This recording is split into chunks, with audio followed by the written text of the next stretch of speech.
Yeah. Oh, There we finally. go. All right, man. I've been looking at you the whole time. I don't know, man. I need a new phone, bro. And Ah, you good? yeah, Nah, yeah. nah, Sorry you about that, good. man. So, Sorry hey, everybody for yeah, cause it wasn't your fault, Sean. It's my fault. Take we in now though. responsibility, man. Hey, that's big. That's big. Yeah, yeah.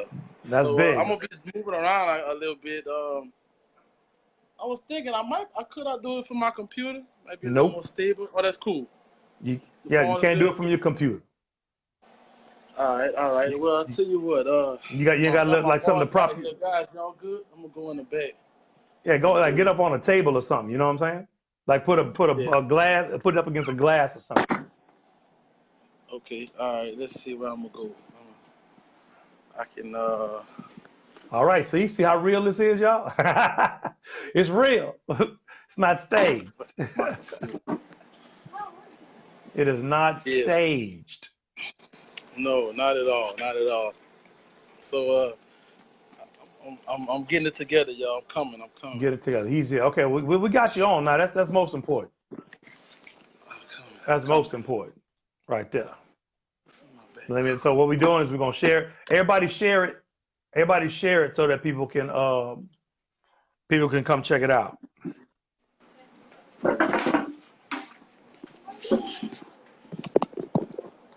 And also, everybody who's in here, all of y'all, get some questions that you've always wanted to ask an artist.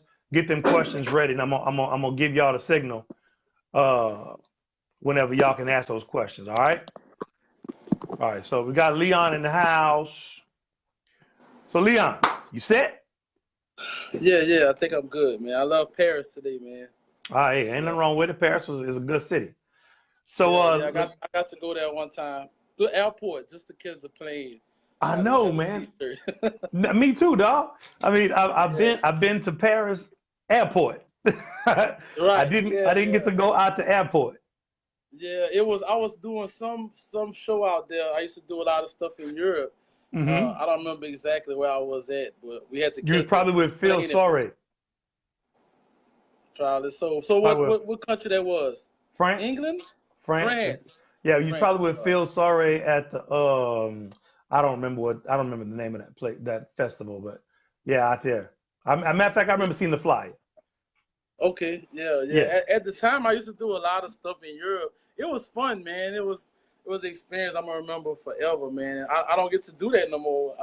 Back and forth to Texas, not as far, go to Houston, but back then, it was fun, man, to get out and be like Sean, man, and go do big international stuff, and it was fun because I was out there not just as a tourist, but as a celebrity, Right. got off the plane, Let's where's talk about Leon, right, right.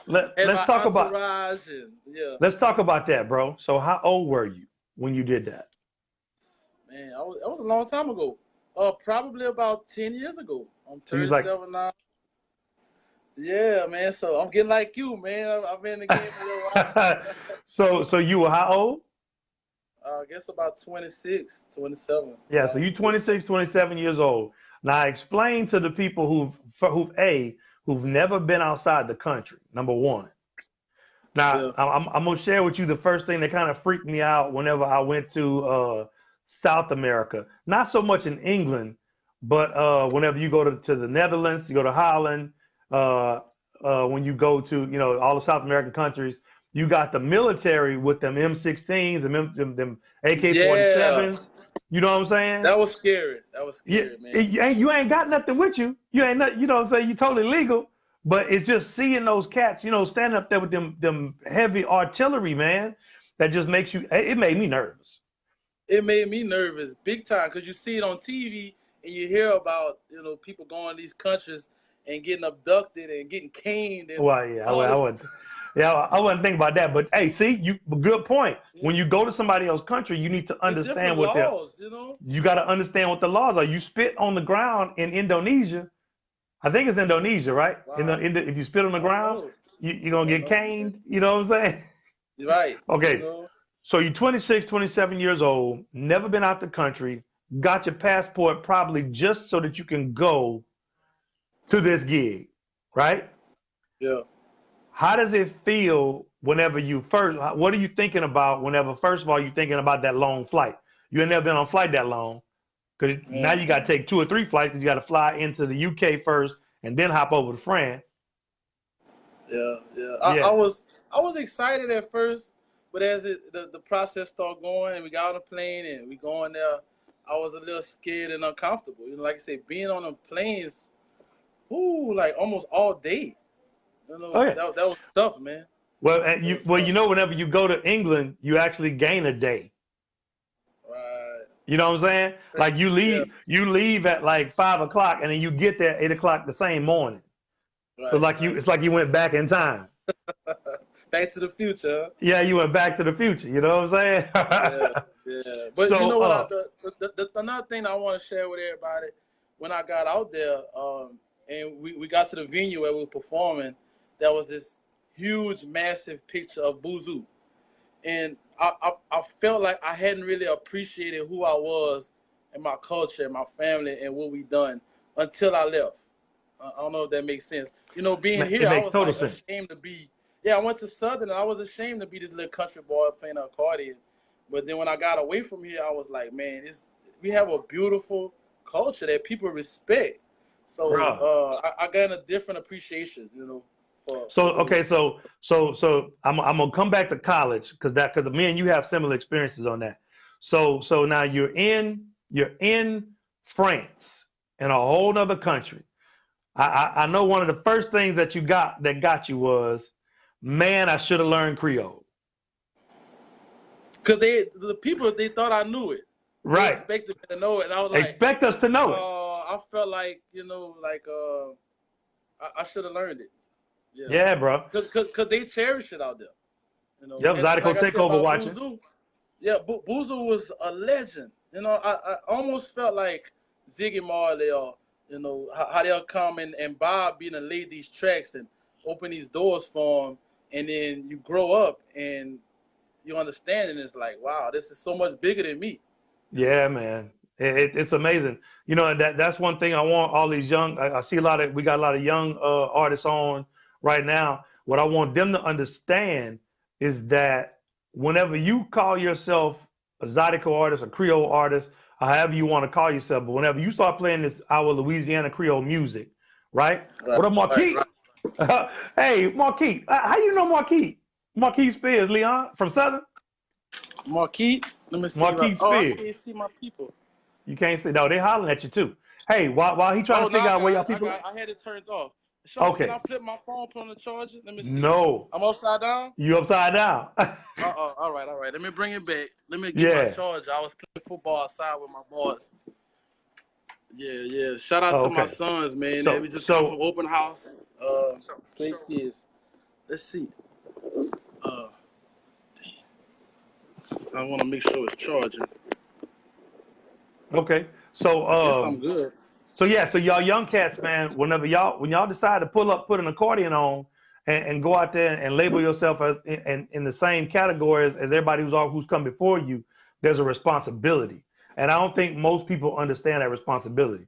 Matter of fact, in this season, bro, I almost want to go like to the trail rides, and I almost want to just like if somebody give me a minute, give me like 5 minutes, and be like, hey, I appreciate every single one of y'all for loving the zydeco and loving the trail ride, and you know that's a part of our Creole culture. But I want to challenge everybody who loves it to learn about it, and I think if they would learn about it, they would have a higher appreciation for it. And also what I want everybody to understand is we at the point now where we're about to lose our language. Because I don't speak it. I understand more than I speak. I'm working on it. I'm getting together the old folk. We're going to have another Creole table in September. So, I mean, everybody who's zydeco's, I mean, if your people spoke Creole, your grandmother spoke it, then I'm challenging everybody who's had it in their family to bring it back and learn it. And so that we can keep this thing solid, man, because once we lose the language, then we just another type of music without the identity. You know what I'm saying? Now, I'm not saying you got to put the language in every song, but we have to do our homework and our due diligence to be savvy in that. So when we do go, because you understand something, Creole is going to be the #1 language in the world by like 2028. Wow.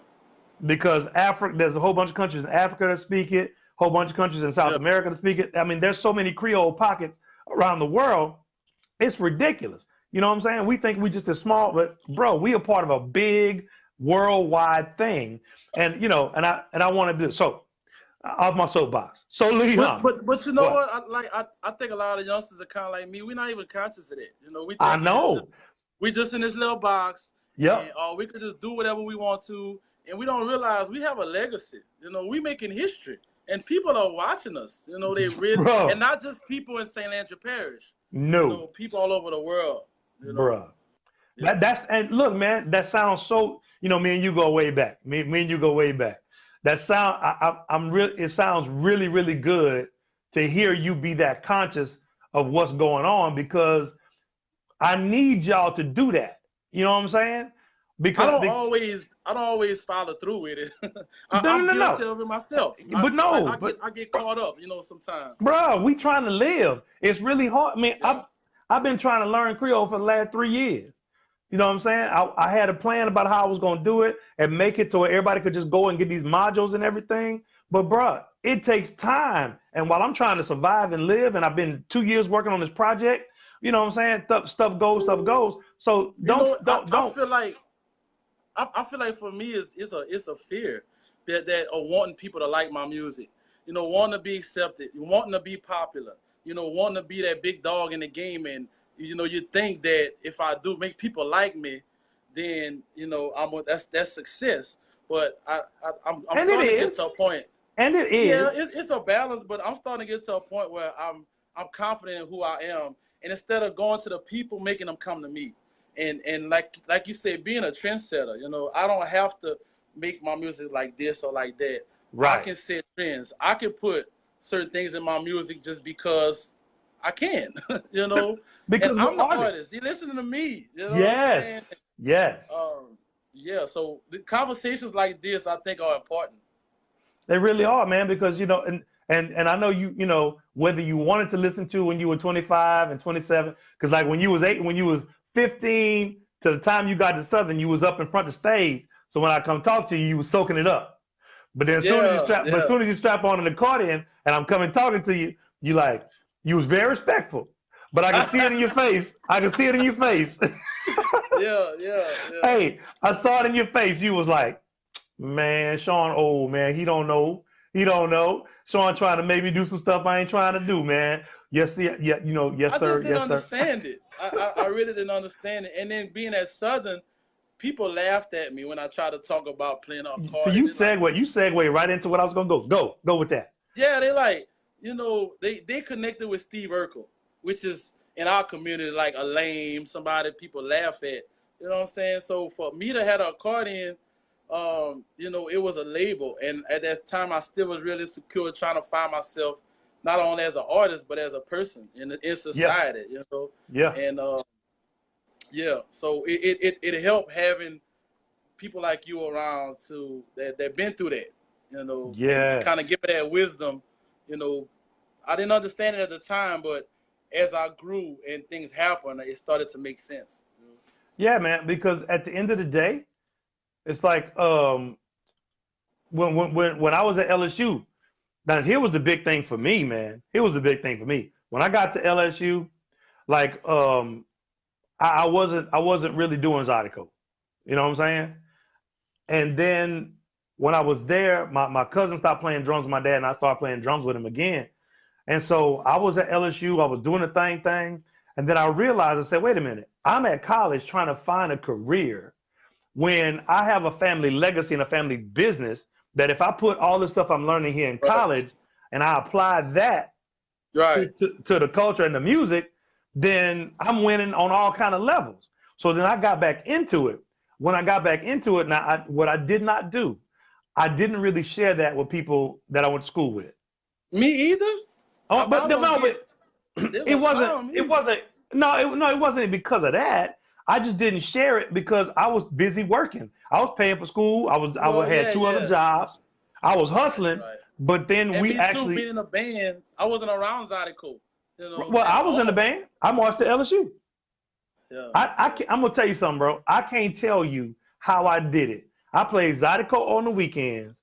I Come on. marched in LSU's band, and I worked in the cafeteria, and I worked in catering on campus. I had like 4 jobs. Now Yeah, I you can are tell you Ardoin though, how. man. Y'all some hustlers, man. Hey, bro, Y'all some I can tell go-getters, man. you how. I can tell you how I made most of them gigs because I never took a gig in Mississippi. I never took a band. I always gave my seat away when we went to Yeah, Mississippi because it wasn't a full band trip. It was a right. pep band, and my rationale was I can't say that I'm going to be under control if I'm marching into the stadium and one of them people from Mississippi State or Ole Miss say the N word and come close to my drum. I'm gonna hit him with my stick. Yeah, That was my rationale. I was hot right. headed. I wasn't the calm person that I am today. Yeah, yeah, So yeah. I gave away, and Yeah. so that was 2 or 3 games, each, and then they were away games. They didn't take the band, so I was able to do that, man. But I realized when I was doing that that was something special. And then my senior year, I was vice president of student body, and so I worked my way. Man, Yeah, I had worked my way into love, the love. workings of the school, and Right. so Yeah. I threw a concert, and I booked me and Chris.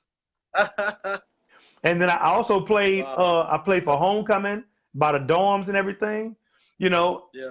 And it was weird because people checked it out, but the black folk were like, you know, you know what I'm saying. Which So was so like where I was at. I was on the other side of oh, it was town. worse. It was worse than Southern. And Southern, like, people didn't want to hear nothing about no zydeco. You know what's crazy though? Them same dudes call me Holland. now. They got Yep. taillight groups. Yep. And I'll be like, yeah, man. It's so But that's why is crazy. that though? Why is that? Because we stay consistent and true to our culture. We stay consistent and true to who we are. We see that's the thing, man. Like I've been mixing this R&B and this hip hop and this stuff with Zydeco for since 1988, Yeah. Right, right? right. They talked Yep, about yep. me. That's yeah. Hey, they talked about me. Lawrence Ardoin Lanyap pre-double clutching, fool. Hey, look, since Right. 1988, Yeah. they're mixing Yeah. it. They talked about me. They said it wasn't real Zydeco. And now what do we have today? In my feelings, Drake, zydeco. You see what I'm saying? And so I never varied from who I wanted to be and who I thought and where I thought the music could go. Because here's the thing, honestly, there was always going to be some people at the time who were never going to come out of the tradition. And that was a good thing because then that allowed me to go left, right? Yeah. But I think the problem now is nobody is going with the tradition. Everybody going left. So that's why we did Creole Right. United. It's easier. It's easier, man. I don't know. But that's why we did Creole United so that we can make Yeah. sure that we had a consistent thing coming out on a regular basis. You know what I'm saying? Yeah. So Yeah. so this was my experience at LSU when I said I was Creole. First of all, they looked at me funny. Second of all, You from Haiti or something? Yeah. right. No, the Yeah. New Orleans people, they're like, bruh, you're not light skinned. Oh, that's true. Yeah. And I say, hold on, man. My daddy didn't speak English till he was 9 years old. The definition of Creole in Southwest Louisiana is not just light skin. We have light skinned people in it, but it's a culture. Right. It's not a race. Now some people may want to go that route, and God bless them. Let them roll with it. You know what I'm saying? But did you ever tell anybody you was Creole when you was out there in Southern? Nah, man. You were just saying. You just saying. You're like none of that. I was ashamed, but also I wasn't as fortunate to come up. My family didn't embrace it. I mean, Right. I never really knew Boozoo. You know what I'm saying? My mom died when I was 10. Daddy was in the R&B, and he was like, all my uncles played accordion, but it wasn't really a big deal until I started hanging around T. Broussard. I started hanging around Brad Randall, and then I started watching Keith and Chris and what y'all was doing, and then I picked up the accordion for playing trumpet. Hanging around T. Broussard. My reason for getting in the game is kind of shallow. I'm kind of That was my next embarrassed. question. That was my next question. Go ahead. You And know, don't be ashamed. Don't be my ashamed. motive to Was women. Was women. I already know. man, I used to hear the zydeco and I was like, that was old people music, you know, and Yep, I wanted to be that's what it cool, was though. you know.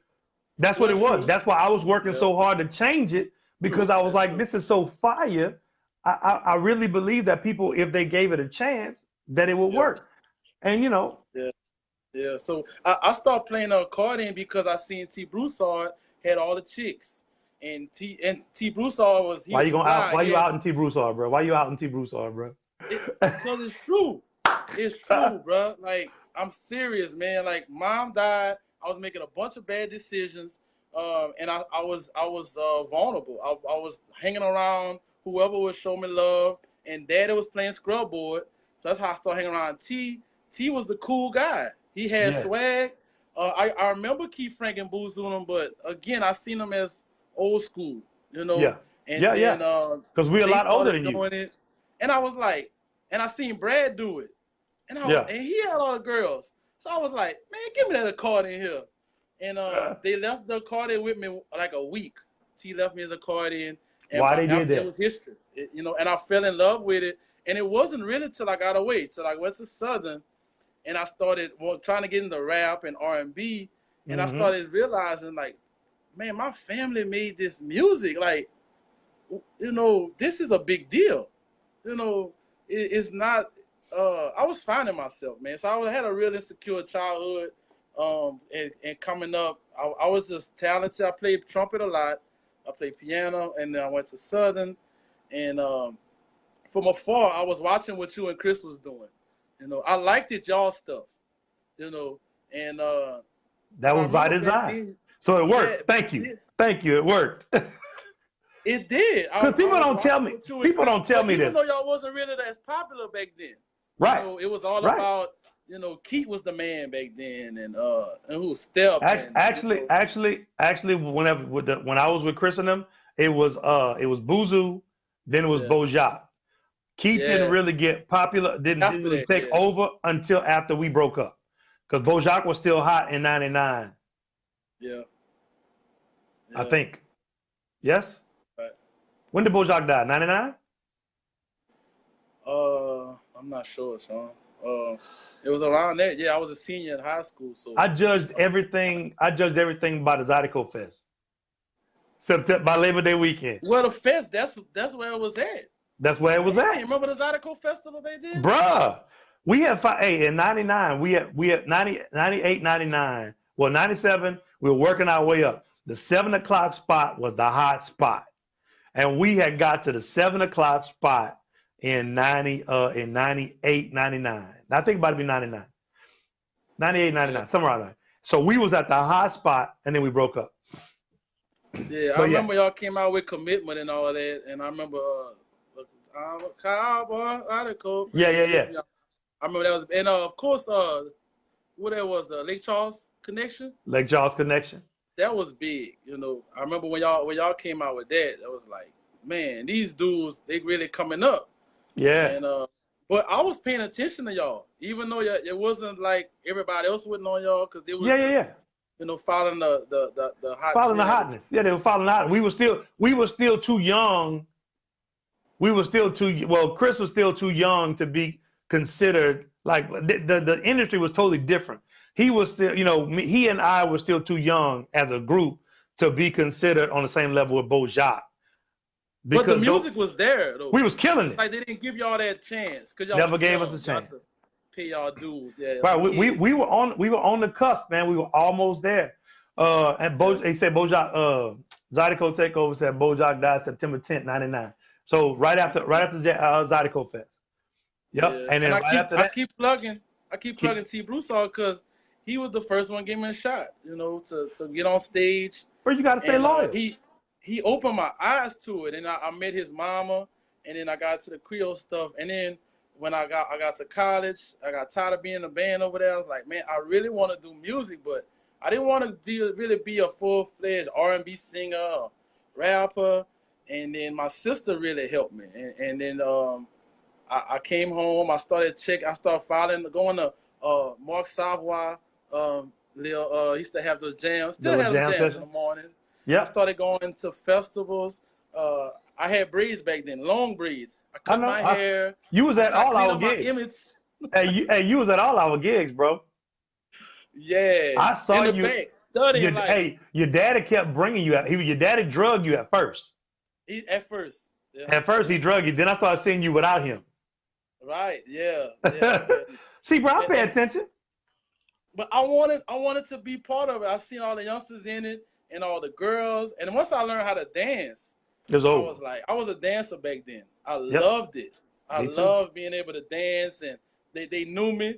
The girls would ask me to dance because I was known as a dancer, Right. and that was fun. My dad played with Keith Frank. He played scoreboard a while, and I Yeah. remember going to A good Reshaw's while. club, and Reshaw's club was the spot, Bruh, and when back in Keith, the when your day. daddy was playing with Keith, he was hot. Your daddy was That's right after fish Chop. grease. Your daddy was right after Live at Slim's and no, he Artificial was and right all he was that. right after Chocolate. Chocolate? Yeah, yeah. Yeah, so Keith was ice hot. He was white hot at that Yeah, point. man. Yeah. He was the man, bro. And Yeah. once I started watching Keith, and I liked his style, how he would Hey, paint. Stacey LaChapelle. Yeah, he had all this funk and this energy and this R&B stuff. Keith was somebody I really looked up to, man. Growing Yeah, up. man. Yeah, and like I said, once I got out of college, my second time around, it was me. When I went from one extreme to the next, I went from trying to be with the New Orleans Cats and a gangster Yep. to cleaning up my image, changing my life, having my daughter, and then trying to be Gino. You know what I'm saying? Because there's this man named Russell Labe. He was like, Uh-huh. "This is what you need to do. You need to cut your hair, put on a plaid shirt, get you some boots, dress like this, and we're gonna make a fortune and play boozoo music." And I ain't gonna lie, it worked. I Yeah. started getting calls, but people didn't want to hear me do Leon. They wanted, Hey. "Can you play some boozoo? You're Hey. hired." Hey. So then I So got to the shows. It was like, all right, let me just play this boozoo, and then everybody gonna like me. And it worked for a while. but a long time. now let's get to that. Let's get to that. So what you just said is a two-edged sword. Number one, you paid your dues. So you learned how to make people dance, right? So you learned that when people wanted to dance at that point, you had to play Boozoo or Boja. That was it. That was it. You had some to. Keith Frank, Yeah. popular song. I could throw a little step in there, whoever was Right. hot at the time. Yeah, some Like J cover yeah. band, like You basically had to be a cover band. But that's one thing that young bands need to find a balance, and old bands too, I ain't gonna lie. You gotta find a balance on that. See, what the deal is, you play the songs that people know and love to earn the opportunity for you to play your music so that you can get, you see what I'm saying? That's true. So you gotta play their stuff when you don't have a repertoire. You have to play their stuff. So don't feel bad about having been that, because you needed to be that to get where you are today. First of all, it built your repertoire up. Second of all, you learn what songs not to play and when not to play them. And you also learn that if you being an artist and you trying to play your music and ain't nobody dancing, if you go da da da da da da da da da da da da da da, everybody on the floor. Hey. Or if you go da da da da da da da da da da da da, pack. You know what I'm saying? Yeah. So you learned. At first, I was, when it was time for me to make my own songs, instead of go da da da da da, I would go da da da da da da da. So I was like kind of recycling the. So my early music was a lot of that. Well, yeah, but people gotta people say that it all sounds the same, but I wanna go on record as letting people know, if you don't listen to reggae music and dancehall music, it all sounds the same. If you don't listen to reggaeton, it all sounds the same. If your ears are not attuned to the new music of today, if you don't listen to trap music, it all sounds the same. If you don't listen to pop music, rock music, everything sounds the same until you get into it and your ears get in there and then you go, oh, that's different. You know what I'm saying? Right. So what I've done, I'll be checking out your stuff. What I've done is I've worked on that filter in my songs, in my CDs, so that people won't have to get there. I make sure that all of my stuff is different. If I got, like, on my new CD, I got 11 songs. I got 11 songs, and they're pretty much all different, but all in the same vein. So your ears don't get tired. You know what I'm saying? Because, like, I can listen to trap for a little while, but after an hour, it all sounds the same, because that's not my thing. I try to do that too, Sean. Like, I try to have, it's all got the same tempo. We got to kind of limited between 80 beats per minute, for the dancers. But I try to have a song with one major chord. I try to have a song with a few chords. Right. One with a lot of minor pretty chords. Yep. I try to have bridges. I try to write melodies. Bro, that was the biggest thing. That was my biggest thing. And I say this every week, and I'm going to say it until. Look, my biggest thing whenever I started writing 30 years ago was, 30-some years ago, we need to write songs. You know what I'm saying? Because at the time, it was zydeco dog, zydeco hog, I'm a hog for you. Bye-bye. Oh, bye-bye. What the hell is bye-bye? Why we leaving everything? Why we can't stay? You know what I'm saying? That's the whole song. Oh, bye-bye. It was just a hook. Repeat it 3-4 times. It's just a hook. You know what I'm saying? And so I started writing songs from day one, and they fought back on that too, bro. Yeah. Hey, I never forget. I'm not gonna say who it was. I'm just gonna tell you a conversation that I had with somebody. Dude, it's a guy, right? So the guy said, he said, and I usually talk like him, but I'm not gonna do it. He said, Sean, he said, who do you think you are? Right? Right? He said, right. Because, you know what I'm saying? Because when me and Chris had broke up, the day we played, the last day we played was Zydeco Fest. And that day I had a booth with my new CD. And that night I had booked Hamilton's with my band. Yeah. Right? Because I was the one doing all the big mind thing. We had a mailing list back in the day, bro. That mailing list increased our attendance by at least 50%. With the mailing list, we had at least 300 people, 200 to 300 people every time, from 100, 120 to like 200 to 300. Yeah. Just from a mailing list. Right? But dude said, look what he said, Leon. Bro, who you think you are? How you gonna make a CD? You ain't got no band, and you playing songs on that CD that people can't play. I say, bro, so we all got to do the same simple stuff? Right. You know what I'm saying? So that's what I've been fighting against, bro. I got a lot of that too, Sean. It took me forever to dig within and say, this is who I am. I'm gonna write songs from my heart, and it took me forever to do that, man. But what happened when you did? Tell the people. Tell them, Leon, what happened when you did. I feel the start of all that was Holla at Me.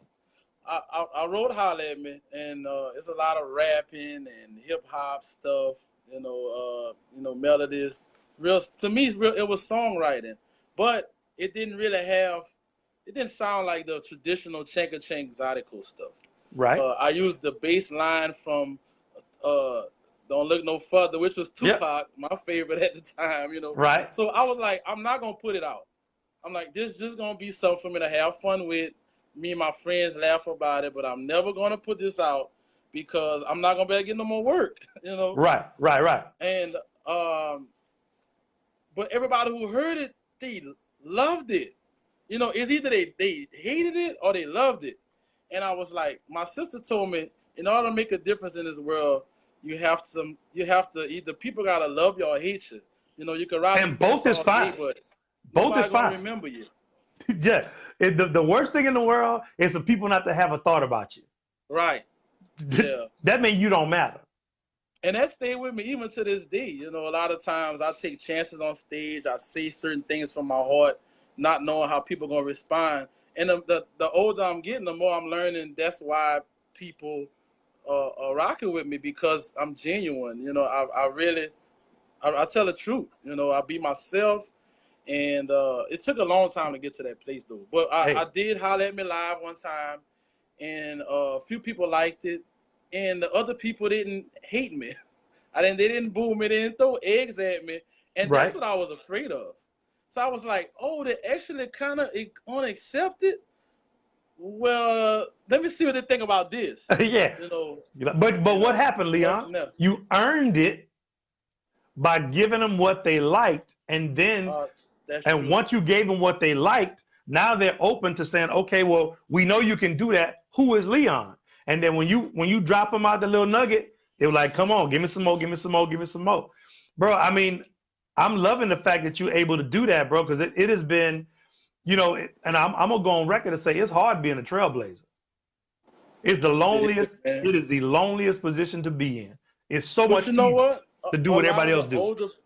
The older people who supported me in the beginning, they stopped, you know, and because it wasn't for them. I was terrified of that. I was really scared that I couldn't have a career. But my thing was, I was a people pleaser. I wanted. Oh, you broke up. Come on. I didn't want to make no mistakes. My phone keep ringing. I didn't want people to be disappointed in me. And then I started realizing that was holding me down. You know, I had a lot of anxiety, worrying about trying to please everybody. And then it just got to a certain point. Sean started playing in a band, and I started having been around younger people who really loved it. It was like, no, I like what you're doing. We want that. And then I started seeing a lot of older people weren't going out as much. And I'm like, you know, I'm looking in the audience at all these people, and I'm like, I want to play for them. And I started writing my own stuff, and it's been a while. Like, even now, I want to play more festivals. I want to get back on that scene, but I feel like some people, maybe I went too hard on the other side, but I don't know. I can't say that because I'm working. Bro, I'm working. Listen, hey, let me help you. Hey, let me help you. Let me help you. What you have done was you have created your tribe. Your tribe will rock with you no matter what. The people who ain't in your tribe, you're not playing for them. If they like That's it, right. if they like it, that freed me up. Cool. If they don't, cool. Because in zydeco, bro, what we have is something that nobody else has. We have the unique luxury to play in front of people who love us every weekend. Same people. Same people will come and see you 2 and 3 times a weekend. And it's like it's brand new every time. That's true. Nobody else in the country has the ability to do that as a genre. Nobody. You see what I'm saying? Same people. That's true. Same people. And but that's why we have to keep coming up with new CDs, because normally a CD will live for 2-3 years. And live show too. You know, I gotta stay changing that stuff. You gotta stay relevant. I gotta give credit to my band, and you know, Chavis. A lot of people, they'd be like, "Man, don't do that again. Change it up."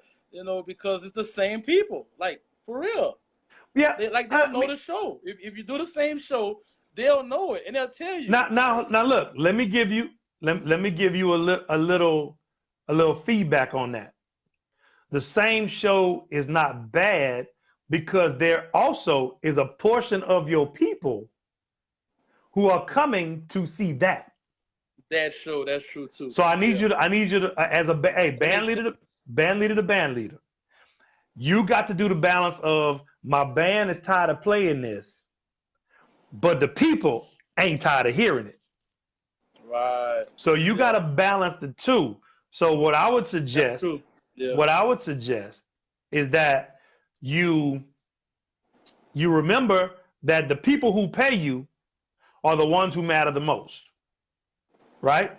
Because, and let me give an example to justify, right? All these people like Taylor Swift and the Grateful Dead, You know, what I mean, Justin Timberlake, all these people, all these big time people, they have the exact same show Same exact way. for 2 years, at least 2, 3 years, right?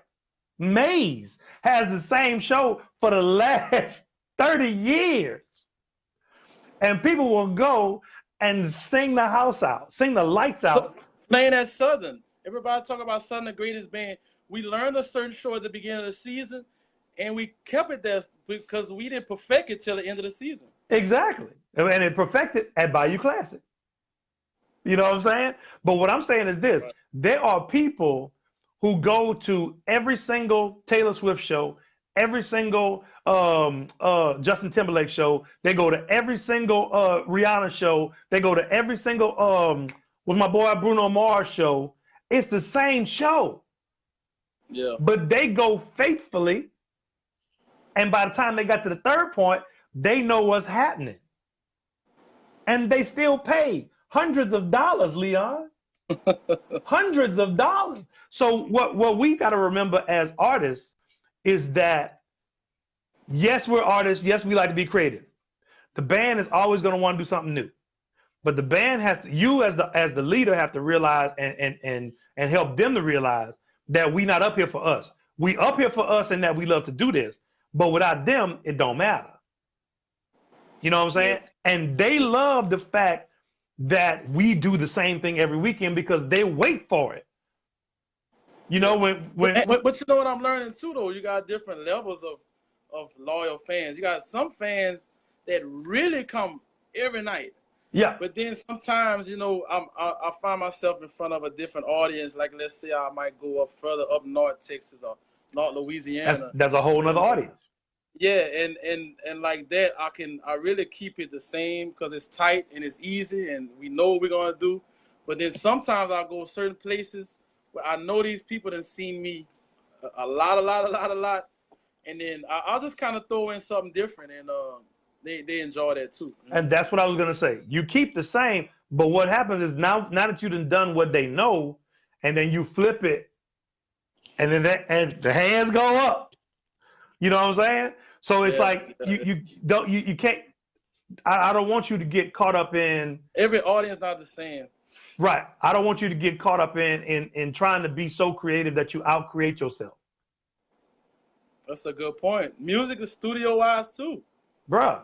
I mean, let me tell you, when Keith... I had to remind myself of that. Like, these people listening, they're not musicians. No. You know, I'm all excited about this fast accordion line, and they didn't even hear that. They either like the song or they don't. They missed it. I'm about to blow your mind. Look, because people don't do apprenticeships anymore. I started loading up, playing scrubboard, and I earned my way to the drums. Right? Old folks used to always tell me, young buck, you play too much, you roll too much, you da-da-da too much, right? Yeah. So I'm like, man, I'm trying to make this thing fire.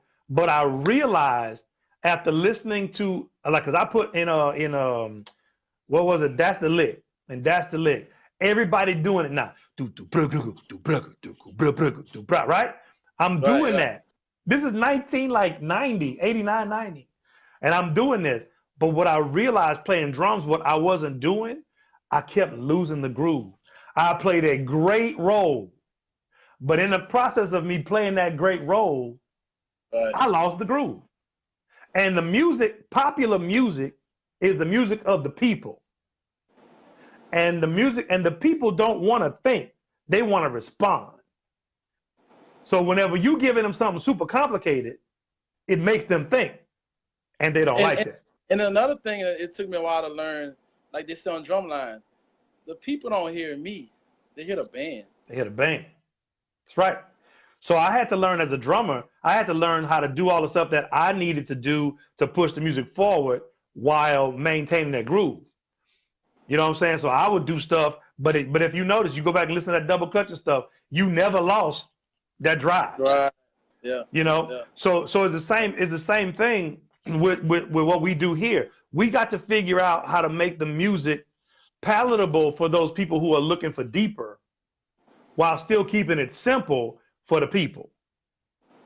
Because for the life of me, when we were coming up, when Keith was getting hot, I was like, I always wanted Keith to do more.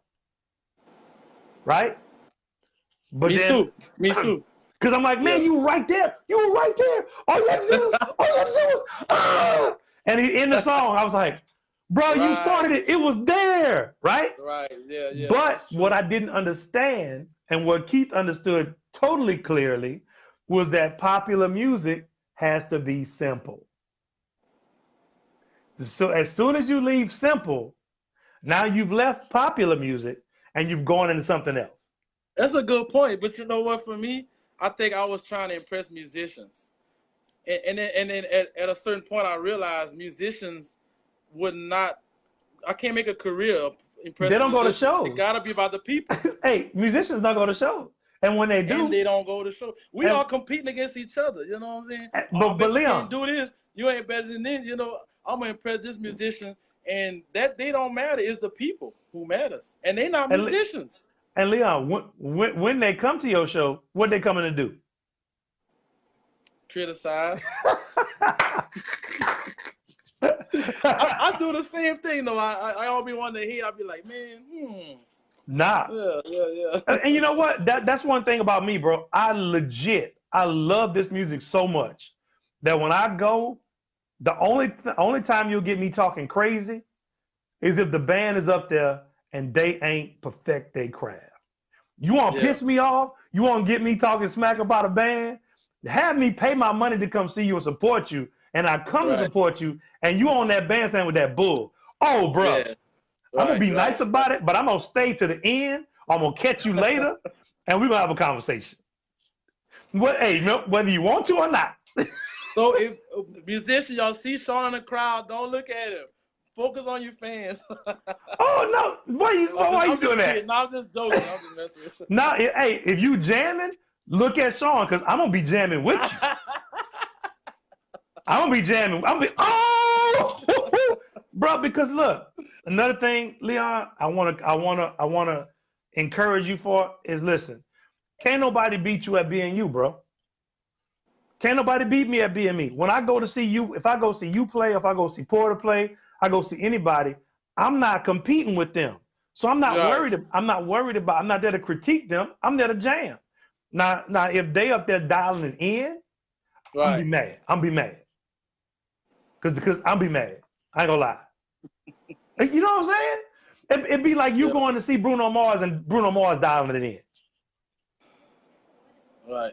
It's your one chance to go see a concert that you ain't playing. You go, and the band is half-assing. Yeah. Right. Yeah. You know what I'm saying? But you know, my daddy taught me that. That's why I like. You was raised right. Like, man, you play the same for 2 or 2,000 because I learned from my dad. Every show is important, and I feel like those small shows, that's when you build your momentum for the big shows. You know, if as a musician, I want to encourage the musician, play your heart out every time. Every so when single time.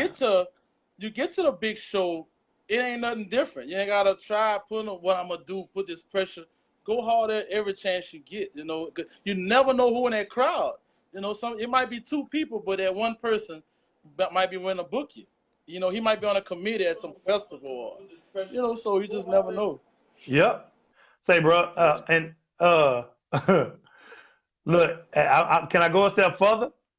Yeah, man. Can I go a step further? Yeah, go hard or go home. We not big. We not a big enough genre to have people up there making us look bad. Right. Go hard or go home. And I'm not saying no specific person. I'm talking about period. Go hard or go home. Because whenever I go out there and I'm playing zydeco, if you was the guy that came before me and they talking bad about zydeco when I get there, now my job is that much harder. You know what I'm saying? On top of the fact that when I win them, when I win them over, you can't ever go back. Right. You know? Okay, so talk about that. Your dad got you in this, bro. So your dad, who is your dad? Joe Chopper, Joe Chavis. Everybody know him as Chopper. and Dad got me into the game. Dad always did have a band. He was more in the rhythm and blues, top 40, and then T. Broussard came in our life. He's dating our cousin. He said, "Hey, Chopper, play the scrub boy. You can sing." So got with T, and then he went with Keith Frank. And when he got with Keith, I was around it all the time, and that's pretty much how I got in it hard. I'd always hear the music. Man, I heard Buzu was my great uncle, but I never knew him, because our families weren't close. So my dad responsible for my career. Yeah, he's a very good man. Buzu was a very good man. He's a very good man. I hear all these stories about him, and I never got to know him. And like I said, I really gained more of appreciation for him when I started traveling, when I got away. And it was like, "That's you, Buzu? You can't a Buzu?" And it was like, wow. Yeah. I was official. And then you felt bad because you ain't know him. Yeah, I ain't tell him that part. I'm like, "Oh, yeah, my uncle. That's my Buzu." Oh, yeah, that's my uncle. But like I said, it reminded me of, like, when Damian Marley when his kids would come out here, it was like, like, to me, when I first got into reggae, if you was a Marley, like, you was reggae, and I was a Chavis, but I didn't understand that till I left. It's like, oh, you a Chavis, you hired. The level of expectation. Well, that was tough, because they expected me to be so awesome, and all I did was study Buzu. I learned his songs to the T. I didn't really understand the language, but I learned the songs. I was able to kind of fake it a little bit and sing the songs. Yeah. But I felt like you're Ardoin, and like people now, you don't even have to play nothing. You're Ardoin. No. Hey, no. I can't have a bad day, bro. Oh, well, that's true too, though. Yeah. That's true. Hey, I'm Ardoin. I can't have a bad day. You see what I'm saying? Yeah. So, I guess that's probably why I go so hard in the paint, and that may be why I may be too much for some artists. Some other musicians, they're like, "Sean ain't that serious." I'm like, "No, it is that serious." It is. Because for me, I'm continuing a legacy, and for these guys, they don't even realize it, but they are establishing a legacy. You know what I'm saying? The Grants, J. Paul has established a legacy. Steph Rito has established a legacy for the Ritos. Keith Frank continued with his family, his dad and his grandfather, I think, or his uncles. So he had in there. But for the most part, man, like Brian Jack, he is establishing a legacy. Yeah. You're continuing a legacy, man. It's amazing. Right. It is. Yeah. It's amazing. It's a beautiful thing. So, okay, so I had... look, I want to shout out Baldina. I see him on there. Hey, what's up, Baldy? Yeah. I like what he doing. Baldina is zydeco rap, and he get a lot of criticism. Of course. He gets so much criticism. That's why I want to shout him out, because I feel like he brought a different element to Houston, with the party wagons and, everything that they were doing. They were doing trail rides huge with no band. And then Baldina, he was always rapping, and he kind of found his lane talking. His content is about trail ride life, and shout out to Baldina, man. And I've done some shows with him, and he opened my eyes to how big the Houston market is. Now, I mean, I even got, one time I got an inbox from Lil Kiki. As a kid, we idolized them, and now these guys know my name. I get to walk around Houston, and people know me like they know Slim Thug and Zero, and it was I wanted to shout out to all the people in Houston. Baldina, one of the ones who kind of opened my eyes and seen how big the Houston market was. Texas, period. I didn't know that. Actually, your brother was the first one to take me, and he used to always tell me, Chris was like, "Man, Houston, dog, Texas, it's huge," and I didn't know that. Man, Houston is the 4th or 5th largest city in the country. Yeah. You dig what I'm saying? Right. So it's wide open. And you know what? I'm gonna tell you this: Houston isn't even tapped in yet. Houston hadn't even been touched as far as the population is concerned. Right. You see what I'm saying? Crazy. So look, Yeah. I'm gonna tell you this, bro. This thing is worldwide. So hey, everybody who's on the line, I want y'all to share this live. We got a little while longer to go because we got a late start. But look, share this live because we're gonna open it up to questions. All right. So y'all share it and get your questions ready. When I say get your questions, y'all hit your questions in there. Okay. Share it. So we're gonna talk. So look. Hey guys, y'all best. Yeah. Hey Leon. I saw Jeffrey Broussard was on. Let me go on record. Let me go on record as saying that Jeffrey Broussard and Zydeco Force opened my eyes up to how the harmony could work. Yeah, that's true. I was doing harmony, but I wasn't doing it like they was doing it. And so I had to teach Chris because I needed somebody else to sing. I said, Chris, we're gonna do harmony and we're gonna get this thing going, bro. Because you know what I'm saying, Zydeco Force. Man, Zydeco Force changed they changed the dance. They changed the way we dance. I don't know if you knew that. No, I didn't. Zydeco Force brought Jody and Mona with them. Yeah. Yeah, they changed the way we danced. Right? And Buzu started it. You know, everything started being all choppy because before Zydeco was real smooth. You know, it wasn't even called Zydeco, it was called Creole music. French music. It wasn't even called Zydeco. Then Buzu came along and we started jumping. We started jumping, right? So then whenever Zydeco Force played, they would feature Mona and Jody, and they would do that thing. Hey, what's up, sis? What's up, Lyndon? Teddy? Look, they would do that thing, and they changed the way we danced, bro. It was amazing. I didn't know that, man. Yeah. But they were singing, man. They were singing, bro. Right. Jeffrey had that soulful voice. Shout out to Jeffrey. Jeffrey taught me a lot on accordion, man. I got to give him his props for that. Thank you, Jeff. Yeah, Jeff. Hey, but I wasn't smoking enough cool, so I couldn't get that. Oh yeah, I couldn't get that, man. I couldn't get it, and I wasn't. Man, me and your brother had that same conversation. He was like, you know, that wouldn't really. I was trying to find my voice. I used to try to sing like Jeffrey and Bojack, you know. Yes. And even for me too, Dad, it was like he used to fuss me.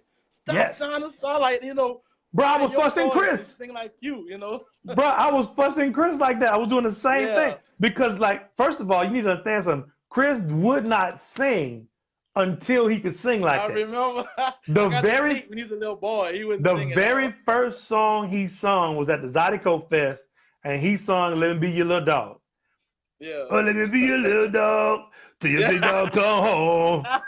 I'm like, straight rasp. I'm like, what? What's all this rasp, bro? You know. Right. But I mean, you know. But there was the men back. You know, that's who we were looking up to. Oh yeah. But I'm like, well, but anyway, so yeah, looked up to Jeffrey, man, for that singing, bro. Zydeco Force, and Zydeco Force. See, bro, I always try and learn from people who are successful and from people who fail, because if they fail, there's a successful failure. Now, Cupid don't like the word failure, so let me figure it out. Let me see. For people who it didn't work out for them, and that particular time didn't work out. How about that? Right, I learned from them, and what I learned from Zydeco Force was Robbie wasn't like a real bass player. But what Robbie did and what Zydeco Force did as a group changed the way we play. The syncopation. Everybody played like Robbie bass lines. And he said he didn't do it on purpose. He did not. That's all he did. I couldn't keep up with the stuff Nancy was doing, you know. That's right. So I would catch parts, but it made it funky. He did what he could do, but he felt it. He felt it, bro. You know. Kind of old James Brown theory. It ain't what you're playing, it's what you're not playing sometimes. Boom, silence is heavy. Silence is powerful. Like with my music, I tell, when I'm recording stuff, I tell the bass player, get off the drum. If you want, that's a good get off the bass drum. For me, my bass player, I'm like, get off the bass drum, because I don't like that. I want to hear the syncopation. I want to feel it. I want him off of it. And I know it's challenging most of them because the bass player is taught to lock with your drums. Yeah. To lock with your drums. You know what I'm saying? So I always do that. But anyway, so look, y'all get y'all's questions ready. Start typing them. So look, Well, me and Andre did this and it kind of blew my mind. Give me your ultimate. So you're playing accordion, right? Now, throughout the history of modern zydeco, from Bojack, well, from double clutching, no, from zydeco force on up to today. Give me your band. Give me your dream band. You playing accordion. Who you want to be in front of? No wrong, no, and no right or wrong answer. No right or wrong answer. You want me to give you mine? First off, Chuck Bush. Right? I don't know. Chuck's just like, he always been that dude I looked at. For some reason, Bojack bands stand out to me. If I could have had the high for rollers, good reason, they stood out to you. You know what I mean? It was like I'm trying to be open-minded, but as you're telling me that, I can't help but go to my mind, and my first mind is the high rollers. Sly. You know what I mean? And Chuck. Yeah, Michael Lockett back then. Michael Lockett today, fool. Today. You know what I'm saying? Chuck today, Chuck still cool, Yeah, bro. He was Skeeter, and his personality. Yep. Man, Bojack to me had that dream band. Bro, he did. He went out and finding them. You know what I'm saying? He went out and found the people to make it happen. I've heard, that wasn't zydeco dudes. That was really R&B cats. They were. They were. And that's one thing I like to do too. Whenever you come in, I want to put that flavor in there and let you be who you want to, who you are as an artist. And I'm gonna make it zydeco. I gotta say this too though. I ain't gonna lie. I gotta give J. Paul his props. I remember going to Rishaw's, and when he brought Scooby, Rambo, Weasel, and John. I'm gonna have John on here one week. Barry. Whenever they was them, when Barry, Rambo, John, Scooby, squad, and Weasel. Say, bro, that was Golden State Warriors right there. Hey, I used to hope I didn't have a gig so I could go see him. I would just go there and be like, you know what I'm saying? But I ain't gonna lie, I gotta give Keith his props too. Even though his musicians play simpler music, as far as the people, Keith was like, he was the man, bro. What you mean, having people at the gig? It shows, yeah. The audience. Yes. Well, he was simple, but but see, beat, bro. But he had the unique blessing to be, because see, the way it used to work, whenever we had a champion, quote unquote, the champion would rock 2 to 5 years and be champion, right? And then he would take that on the road, increase his money to big 5 figures, and come back home and play and go back out and make that money. When Bojack died, Key was on top. He didn't leave. But not only did he not leave, but we lost all our radio. We went from having 10 zydeco radio shows on Saturdays all day and on Sundays all day sometimes to having 2. One here in Lake Charles and one in Lafayette. Right? So we lost zydeco radio. So how is a new band supposed to make a come up if nobody can ever hear them? You dig what I'm saying?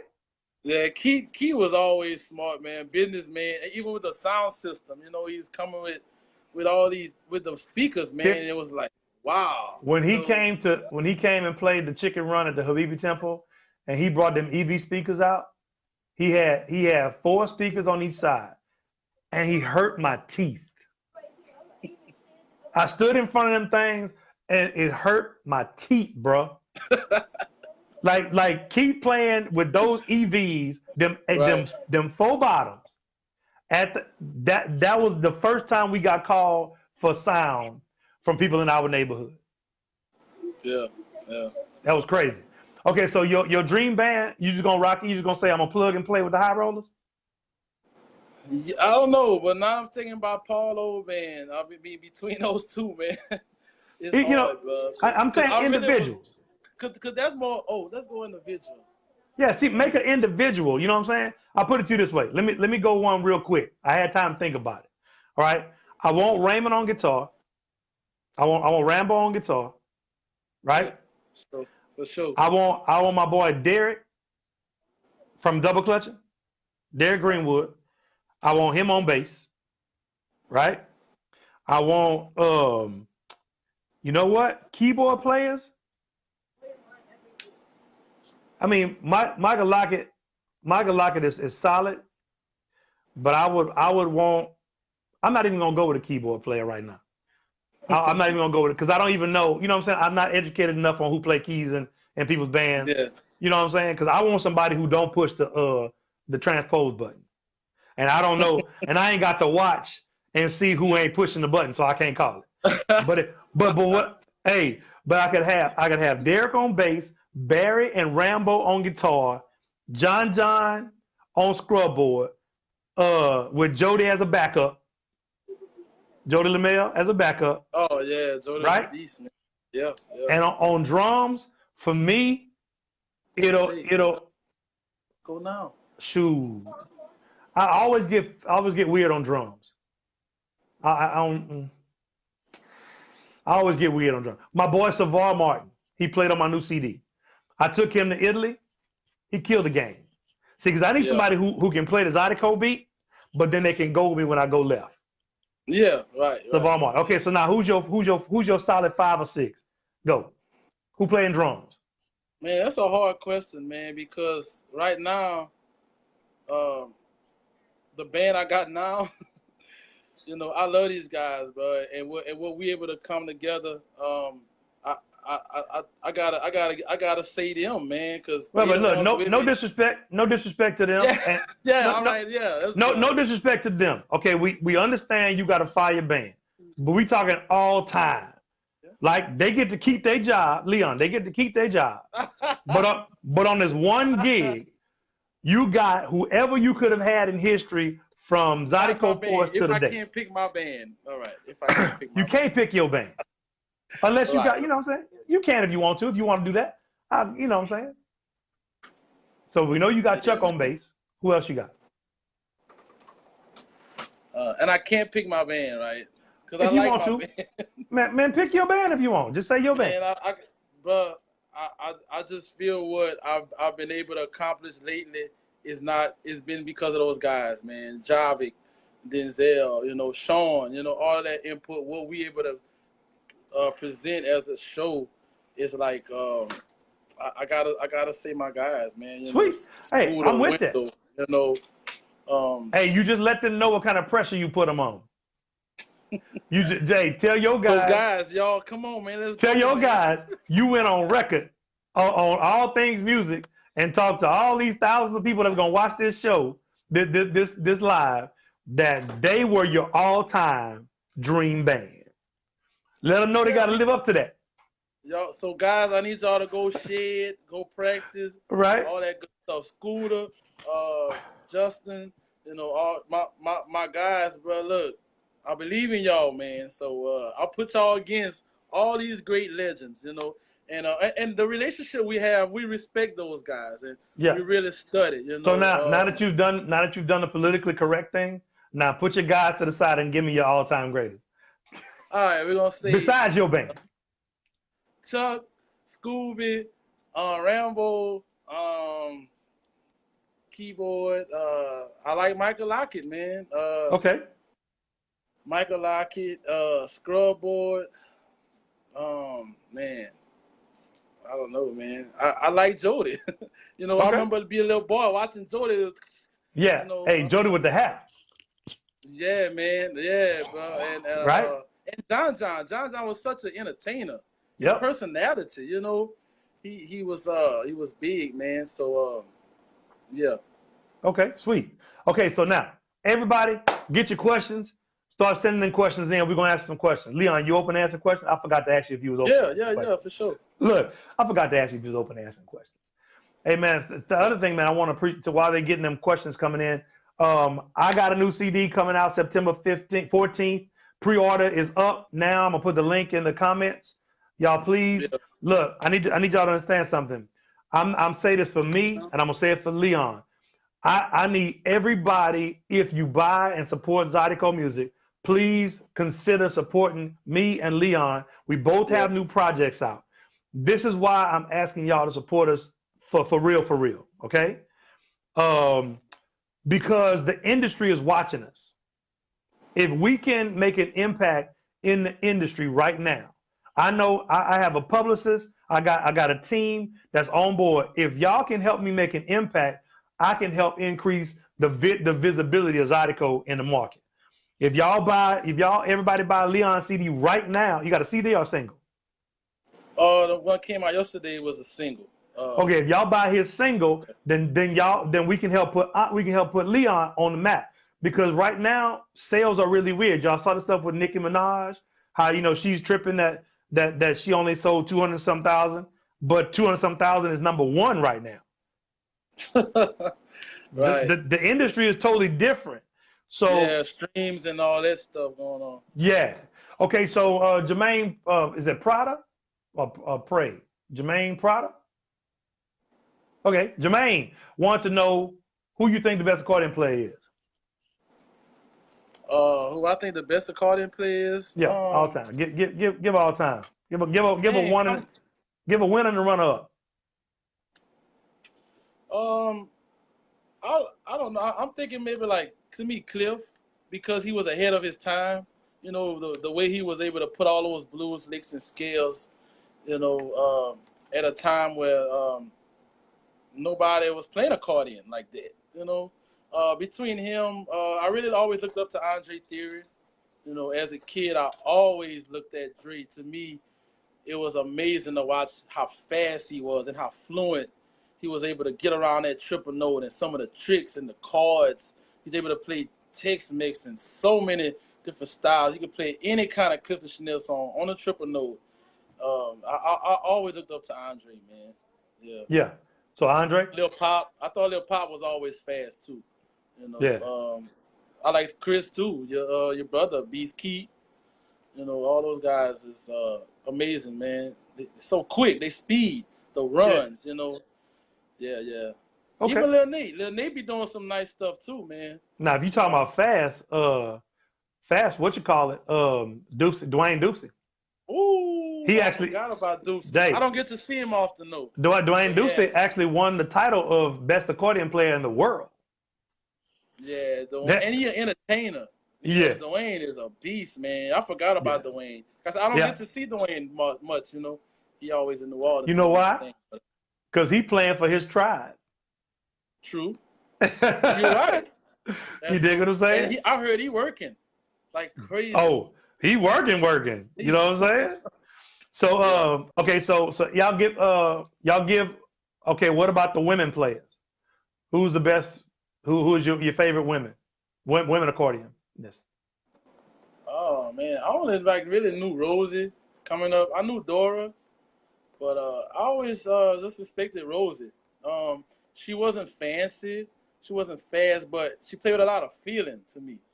And I liked it. Also liked her songs. She was a good writer, and she was crazy. She would make some crazy songs, and I right. Rosie is. Better get your dog on a real short leash. He come back to my yard. He gonna belong to me. And what's the other one? You gonna smell my pussy? Yeah, right. All that stuff. I was like, bro, Rosie was the bomb to me. She was our Nicki Minaj. She definitely was. So okay, so best rap verse on a zydeco. Is Baldina Anthony Raymond Fountain? That's Baldina. Yeah. Okay, what's up, Baldina? Baldy. From your boy Sean Ardoin. What's up? Okay, so best rap verse on a zydeco. I'm gonna have to say Boosie because it affected so many people. Anytime a marching band playing a song. Huh? Anytime a marching band playing your song. Man, when Boosie done that Haters, it was like the world knew, and he said it. Now watch me, zydeco.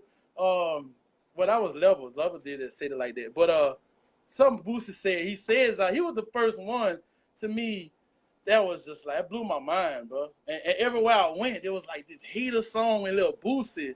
It was like a wave went through the young people. Everybody wanted to know about zydeco when Keith put Boosie on that song. And Boosie was so hot, and he went to jail.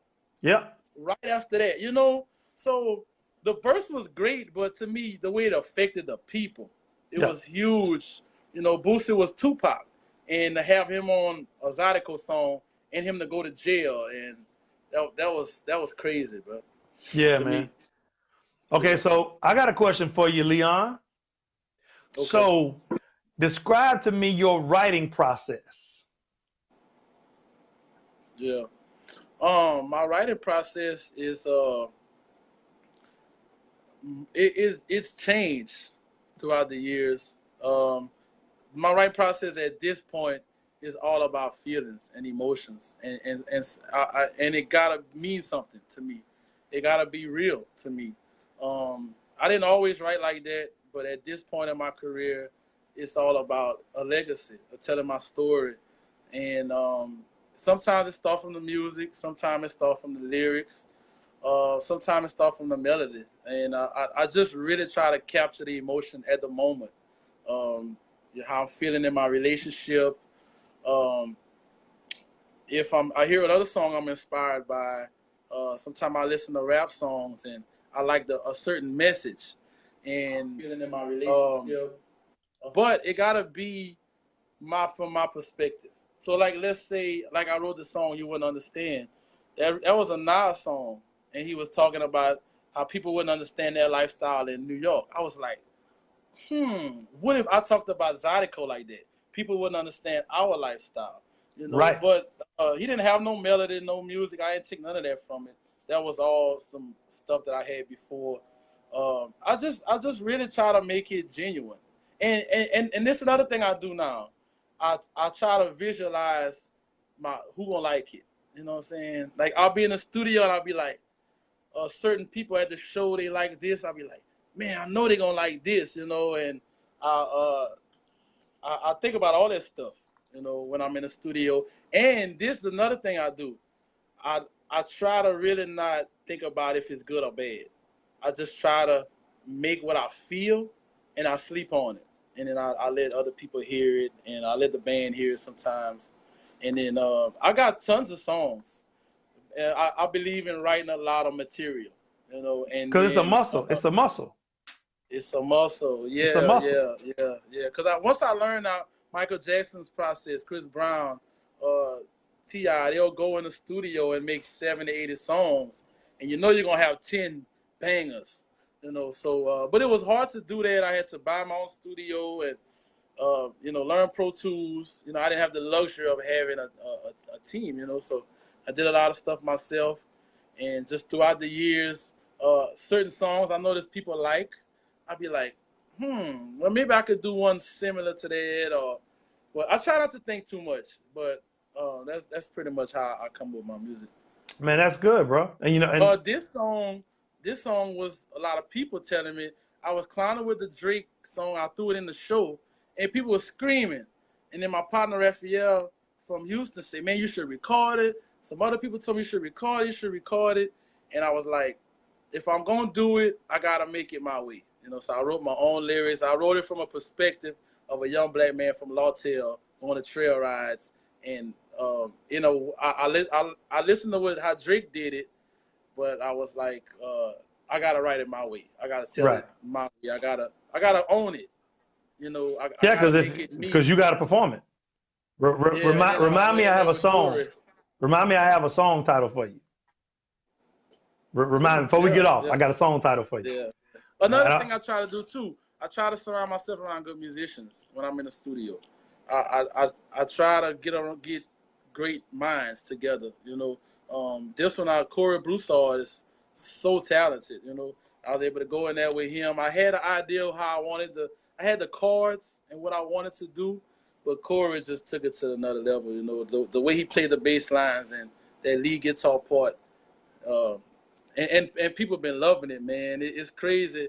Um, I feel like this song too kind of open, like grabbing new audiences, you know, because everybody on this you know, Kiki, Do You Love Me challenge. I yeah, did the song. I woke up this morning. They had started the Zydeco challenge, you know. So I feel like is other people are gonna get into the music that probably didn't pay attention to Zydeco now. I had people exactly. call me from Houston. They was like, man, you know, you redid that Drake. you know, I ain't really like zydeco, but I like that, you know. So I try to stay open-minded, man. You know, So let me ask you this: how you feel about covers? And we have another question. How you feel about covers? And after you do that, before performing, how do you hype yourself up to get ready for the show? All right. How I feel about covers? It gotta be something that touched me. So let's say somebody be like, you should do this song. I'll check it out. I'll give it a chance. But sir, if I, it gotta be something I'm really really feeling and I'm really loving, you know. But I think covers is cool. I think you get to pay homage to the people who came before you, and a lot of these songs are great and they'll die off. And but what I also do, and I learned this from my dad, I find the right key that fits my voice, you know, and how I could sound the best. Like when I did the Drake song, I was like, I took a whole day to figure out which key that I sound good in. You know, when I did the Bobby Womack, I changed the key. I liked it the way, I like to hear other people's version. Like I liked it. Cal Richardson did it. Mm-hmm. You know, Woman's Gotta Have It. I listened to all that, and then I try to find my own voice. So I think covers is cool, but I think if you do it your way. Make it your own. But make it your own. Yeah, I mean, I still kept the song the way it went, but you know, I rocked it my way. You know, so covers is cool. What was the second question? The sexy question. What was the sexy question? Yeah, yeah. That how you get? That boy said sexy time. It's sexy time. Yeah. So how do you get hype? How do you get hype for a show, or do you get hype for a show? For me, my best hypeness is when I can be by myself. Cause you one of them dudes. Yeah. Well, especially because for me, I wanna know how I can tie in different songs. What I'm gonna start with, what I'm gonna go into this song. What gonna be the climax of the show? I think about all that. What I'm gonna end with. You know, I always learn the beginning and the end is important in a show. How you start and how you end, because that's all they're gonna remember. Yeah, and then a lot of times I'll be doing a 4-hour show is a different philosophy. I gotta do sound. You know, we gotta do sound checks in front of people. You know, so all of that it kind of varies. But for me, if I can get by myself and figure out what show I'm doing, what I'm gonna play, and visualize myself, you know, rocking the crowd before I even get there. You know, that's kind of my process. And then at that point, once I kind of know what I want to do, I want to be around people that's having fun and feeling good. You know, and just get my vibe right, and that's pretty much how I prepare for a show. Okay, man, that's fire. Look, that's good. Oh, thanks, man. Yeah. You know, I mean, like, I don't have the luxury of being able to do that right now. You know what I'm saying? Because at the end of the day, I'm doing everything. You know, the setup. You know, we setting up. I'm making sure that's right. That's why I say it's hard because I do my own sound. Talking to people in between, people trying to talk to you while you're doing it. On shows, so I gotta go shake their hand before the show. You know, and all that. Yeah. And after the show, the electricity right, all that stuff. Yep. After the show, same thing. You got to talk. Here's the other thing. How you like this music business? When did you understand that it was the music business? Late, about a month ago. Yeah, I mean, I really came into the business thinking like, oh, if I'm gonna make if I'm the best musician and the best writer and the best singer, I'm gonna be on top and be the #1 band, and I'm gonna make all this money, and I'm gonna be the man. And it wasn't that at all, you know. And I mean, it's so bad now. Some of the musicians are like, all they think about is business, because I realized that's really just all about, you know. And lately, I've just really been able to enjoy it. You know, for a long time, it was overwhelming. You know, trying to be in the studio all night, but then sleep late and then wake and missing all my gigs. You know, because I'm in the studio all night. You know, and it was tough. And trying to figure out how to negotiate pricing and contracts and keeping up with deposits, and it was tough because I did everything myself. Yep. I didn't have much of a team. You know I was always here though, right? You know I was always here though. But for me, I think it was a fear. I felt like I couldn't trust nobody. I know. They ain't gonna do it like me, so I gotta. No, I'm saying, I was always here to help you out with that. Oh yeah, that's true. Yeah. Thank you, man.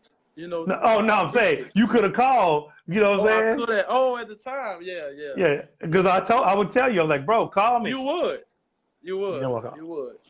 Yeah, you ain't want this. You ain't want that like headache. I said, but you know what, too, Sean? I think at the time I wasn't ready because you told me the truth. You told me the truth about certain things that I was doing that I needed to change and fix, and it was hard. And I started having my kids, and I was overwhelmed with the business, and I wanted to have fun, and it's like now I'm learning how to merge it all and enjoy the business. And hey, bro, I'm super proud of you, bro. So we got some people. Thanks, we got some questions. You, would you rather I come a long way, man. Oh, dog, you came a long way. I mean, when I started seeing you in Texas every weekend, I said, he done found his tribe. He found his tribe. You know what I'm saying? Thanks, so would you rather break or just run the full show if you had a choice? Asking because I know it may be a little bit challenging to get the crowd back crunk after a break. That's Anisha Guillory. Well, it depends on where I'm at. If I'm at a place where it's dancers, I'd rather play straight through, because once that DJ come, the momentum change. Yep. Now on some of these shows with a lot of these youngsters, they might not want a zydeco at first because they still sober, I guess. Bro, it's amazing, yeah. But then if I take a break and they come on, and she's a busy body, and then they come on with all that, and then I can come back and ride off of that. So depends on the environment. It really depends on the show, Okay. But I really rather play straight through. Okay. So Erica Ledette, she says she's been listening to you and supporting you for years. She always knew your time would come. It's this last CD that people went crazy, and your voice they wouldn't understand. LOL. Remain humble and follow your heart. I've been a follower and fan for years and will continue to support you. And Zydeco Takeover said, what you want your fans to remember you for when you decide to put the box down. First of all, are you ever going to put the box down? Second of all, what you want them to remember you for if you do decide to put the box down. Man, I hope I never put the box down, because me picking it up was never about a career. It was something that I loved. I really love playing music. I love zydeco. I love what it does to people. I like the power in it. I enjoy the attention. I love being on stage. I love carrying family legacy. I like being a leader. I'm embracing the responsibility. Everybody watching me and having influence, having a voice. So hopefully I'll play as long as I can, bro. Okay. So what you want them to remember about you? What I want them to remember, I want them to know that.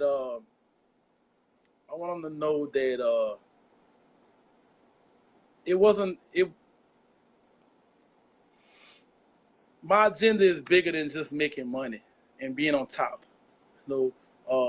Being success.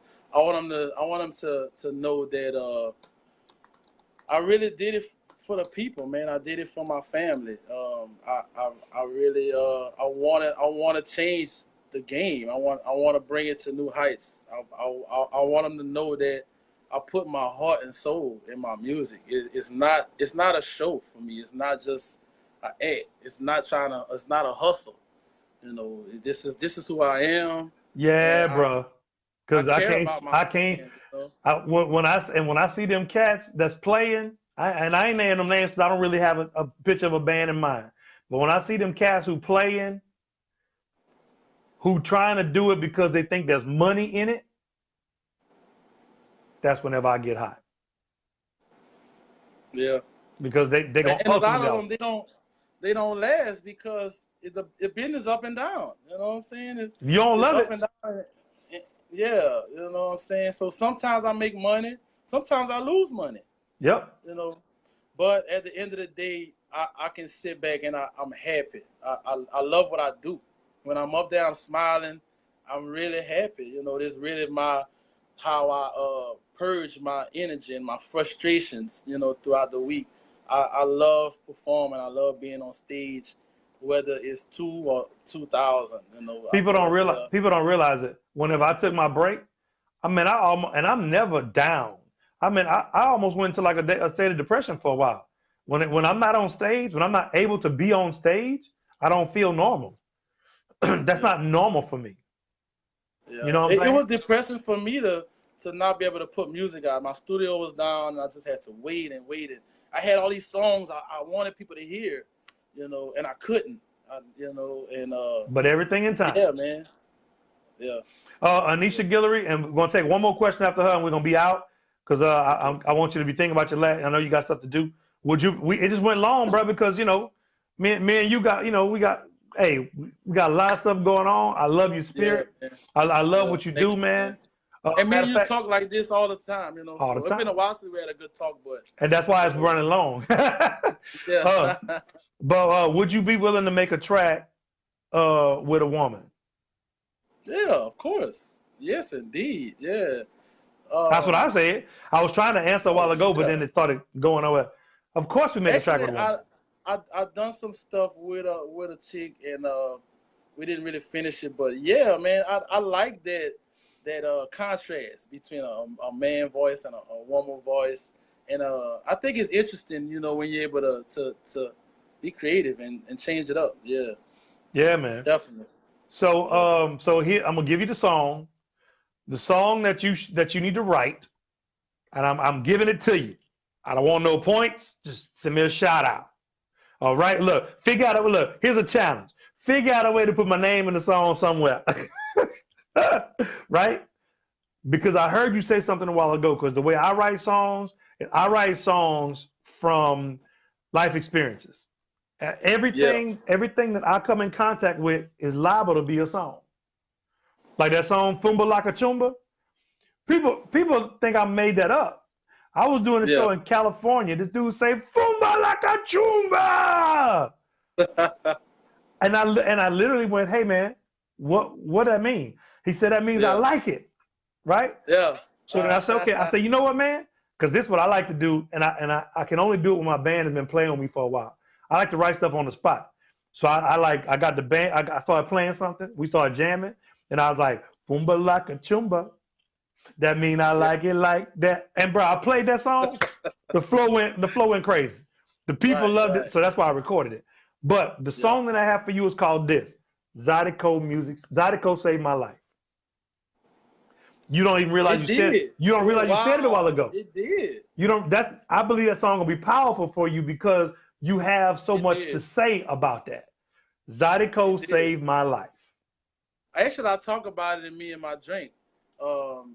I said my second verse is y'all who don't know about me. I was raised in these streets. Zydeco saved me. I went through some things, but I shook back. It's a miracle that I'm still here. Now every time I hit the stage, celebration. My cup got me feeling like I'm on a vacation. You know. Yep. One more cup make me feel so great. Wait, I can't feel my face. But anyway, I was able to kind of incorporate my story in that. Okay, so that one sounds like it's about drinking. Make a song about that, huh? That one sounds like it's more about drinking than Zydeco saved my life. It So it's gonna be a little hard. It's gonna be a little harder for you. So I'm challenging you in front of all these people. True, though. Yeah, it would force me to pull. Yeah, bro. Deeper and, we got to do this feature, man. Because my challenge in songwriting, especially for this last CD, was figure out how to say something totally different. Because I have a friend who writes #1 country hits, and I say, bro, you got to give me a tutoring. You know, I want to learn. He was like, bro, he said, I'm in Nashville where everything sounds the same. He said, look, it's like this. We all trying to figure out how to say the same thing differently. It's been said a million times. How can you say it in a different way? And so I started, I mean, you'll hear it on my song, but I've been really going deep because we should always be learning. So Zydeco saved my life. I'm gonna expect that song, and I love that, Sean. That's and fire, bro. Zydeco saved my Fire. life. And bro, you don't understand. I'm telling you prophetically that song is gonna be big for you because Zydeco done saved a whole bunch of people's lives. I got trail riders tell me all the time. I started See what doing I'm saying? trail rides. I started being with family. Got out the streets, man. That's amazing, Sean. Zydeco I'm saved working my life. on it ASAP.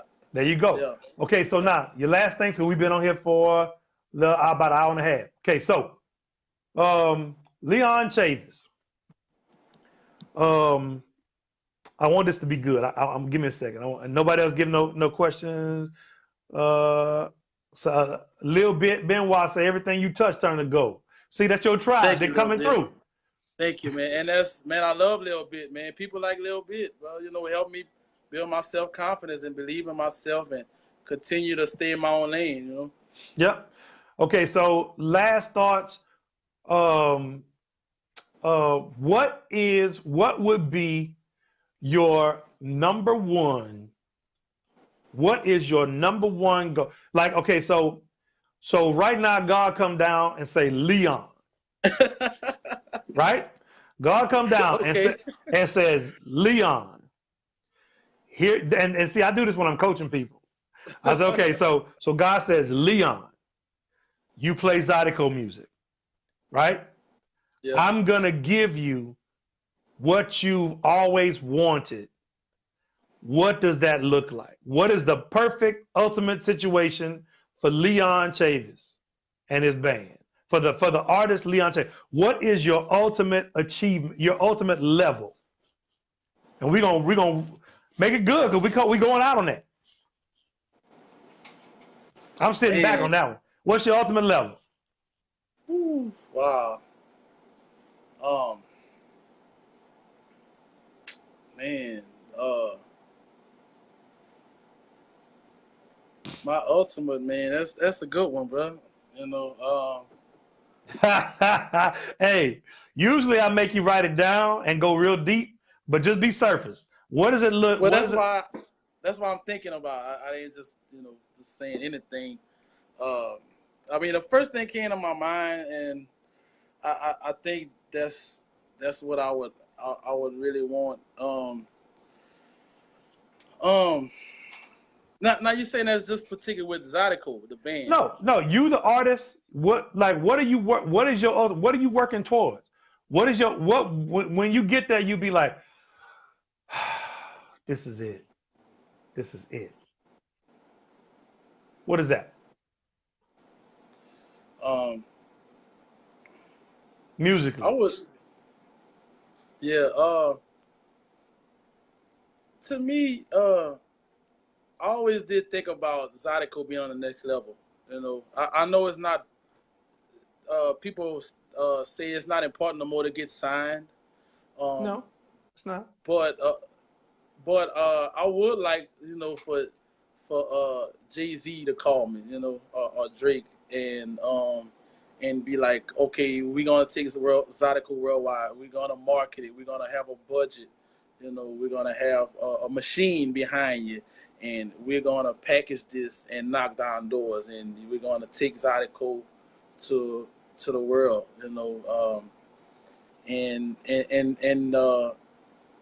And just do bigger venues. I think at this point in my career, I really would just like to find that balance between financial security and being able to be in my family. It's been tough for me to find that balance, and until this day, it's still stressful.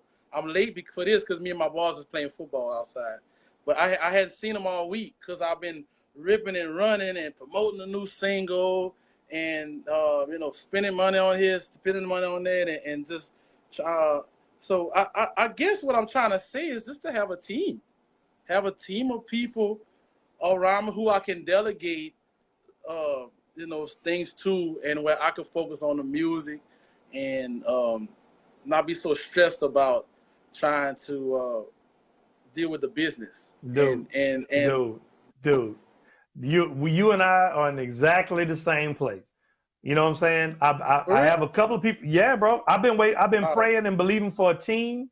I've been believing for a team, people to come for the last like 5, 6, 7 years, right? I've been But you believing. know what I noticed? As zydeco people, we do everything ourselves. You Yeah, know, but I that's talked to because we Keith the have. other day. I talked to Chris. You know, and he like, man, I make my own flyers, I book my own shows, I'm on Hey, sound. And you hey, look at these other artists on the next level, they don't have to do all they that. don't do none of You that. know, Hey, look, this is what I'm telling you, Leon. I'm finally getting to that point. On this CD, I gave it up. I had a guy help me produce, Aaron Lindsay. I had another guy mix it, Carl Napa. I had another guy master it.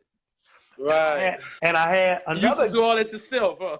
everything, bro. I Oh did man, it's everything. stressful. First I of used all, to you get anxiety so bad, you but know, you got to be just real with yourself. overwhelmed. You got to be real with yourself also because I had to do this. Also, you got to be real with yourself. Letting it go, you ain't trying to do that either. You see what I'm saying? But I'm It's true. going on record as saying I'm ready to let it go. I'm believing for my team. I need my team here yesterday. But I'm gonna give you the words of the guy who was 2 Chainz manager, CEO Charlie.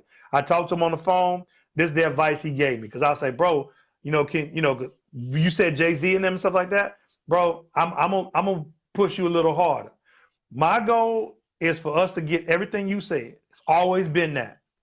From day one, it was to take our culture to the world. But I'm gonna challenge you to do what I'm doing, and let's go bring it to the world. Let's make it ready. You're doing the music already. You're already doing the music. The music that you're doing is ready for the world. Thanks, Now, so all we gotta appreciate do, it. all we gotta do is get it to the people in a package. Because the dude that did my cover, oh my God, have you seen my cover? Yeah. You seen that? Bro, if I would stay in the zydeco zone, I never would have got that. Right, yeah. You see what I'm It's saying? different. It's different. I was like, what that mean? You know, on my mind was And like, listen, instead of just a picture of just, you know, bruh. I had the vision. I wanted to do something simple with just a headshot, and I wanted to be artsy, right? Because that's what I wanted. I was explaining that to a few people. This dude listened to my music. I never talked to him. First shot, that's what he gave me. Because and he was like, this CD is so significant, it needs to have this cover it's gonna make people look. Do you realize that cover is making people listen to the CD? yeah, And bro. this is what For they real, say, because man. Yeah. I ask everybody to give me feedback. I don't care if you can't stand my CD. I don't care if you think I'm crazy for doing what I do. I want to hear why you don't like it, and I want to hear what you think I should have done. You know what Yeah. I'm saying? Or if you loved it. I want to hear all of that because it all matters. Now, it might not make me change, but I'm getting my information up, right? Yeah. So everybody who sees that cover gets the fact that I'm doing something brand new, and they said the accordion is covering your face, and what you're saying is it's not about you, it's about the music. Come on, bro. Right? It's not you, it's the accordion. It's You the know, music. It's and not you know what it me, made me think about too? It made me think about I'm a D, you know, Boss Sick. bro. Because you're right, it wasn't about wow. It wasn't about my Powerful, face. son. Bro, That's powerful, bro. I'm blessed. I can't take no credit for it That's whatsoever. powerful. The only Yeah. credit I can take is that I was waiting on a team. So the guy that used to manage 2 Chainz, he said, Sean, when you do what you supposed, I got it on my wall. He said, when you do what you're supposed to do, and I'm telling you, Leon Chavis, because you already got part of it. When you do what you're supposed to do, and when you find that sweet spot that works, then everyone you need will come into your life. But you have to be the one that finds that sweet spot. Nobody else. You have to be the one. You're the creator. You're the artist. You're the influencer. When you find that sweet spot that gets you results, when you find your hit, watch that being alone and not having a team will never be a problem ever again. And I'm telling you right now, I'm a witness for that because right now I'm in talks with a booking agent. My record is being distributed by Louisiana Red Hot. I don't have to go and do all of the stuff, so it's already being distributed. I mean, bro, the dude he say, Sean, I know you used to doing everything yourself, Yeah. but chill out. Right. I made a mistake and put out my little promo too soon. Yeah. Yeah. He say, bro, you used to doing everything. I know you keep busy, but look, we're going to do it like this. So I have to let somebody else tell me how to promote. Your team is coming, bro. Your team is coming because you're in your lane and you listening and you listening. See, most people don't listen. And I talk to everybody. I give everybody the same amount because I feel that and now you're there now. You're there now. That we are the elder statesmen. And we need to talk to these young folk and give them advice so they can help push our music forward. Bottom line. So, thank you for listening. Thank you for taking those words of words of advice that you didn't ask for, that I gave you anyway. yeah, but I needed it, bro. And thank you for doing this every Thursday because I feel like we need to open up. We need to connect with each other, and we need to help each other. I feel like we kind of got this whole crabs in a bucket slave mentality. Crabs in a bucket. No. You know what I mean? I tell everybody we always got to compete against each other. I tell everybody the same thing, Leon. When my vision for this CD comes through, and the world is looking at me, and I'm shining the light back on Louisiana and Creole culture. How many times I done told you this so that people know I ain't just blowing smoke? How many times I done told you when I blow up and I become the dude that's bringing it to the world, I can't do all the gigs. So what's going to happen at that point?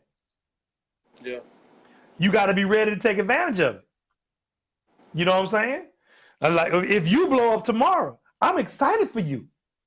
Because you know what? I know that whenever the world is looking for zydeco, Leon can't do all the gigs. Yeah.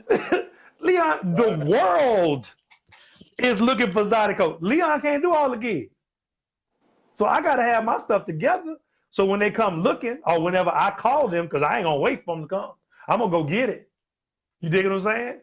If we get together, man, and we got to go. I know you got to go, family and everything, your boy.